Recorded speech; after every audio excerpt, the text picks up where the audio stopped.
Okay, so the final thing I'm going to show you how to work with today is the brightness and contrast slider. Okay, so brightness and contrast, these deal with what we refer to as the middle tones. All right, so anything in the graph that's kind of in about here to about here is what's going to receive the most amount of change.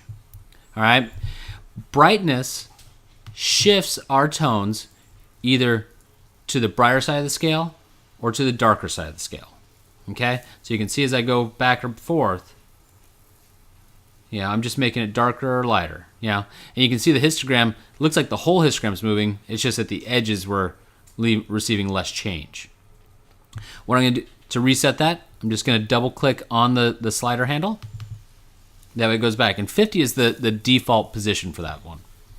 Now, contrast works opposite of that.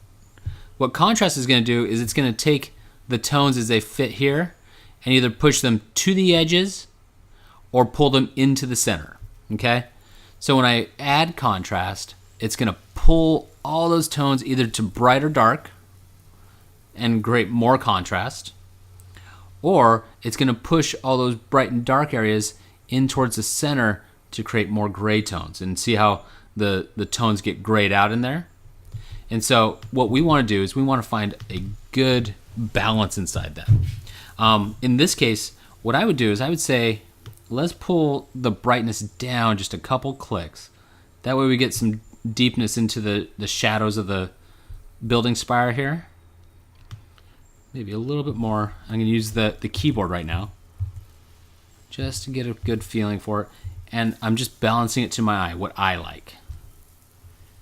And that looks pretty good to me. Then the last little bit, the contrast, I might take it up just a tiny bit. A little is a lot with the contrast sliders, and that looks pretty good. I've got some deep heaviness inside the shadows, but I still have change inside them. I've got some color coming in through the sky, small, minute, little bits, but enough to create some detail so that my eye isn't distracted by a big bright highlight. And so this is where I would like all of you to be by the end of Wednesday. So that, or, depending on when you're seeing this, by the end of our week here talking about Camera Raw processing. Cool. Thank you. These videos are your resource, so watch them as often as you need to.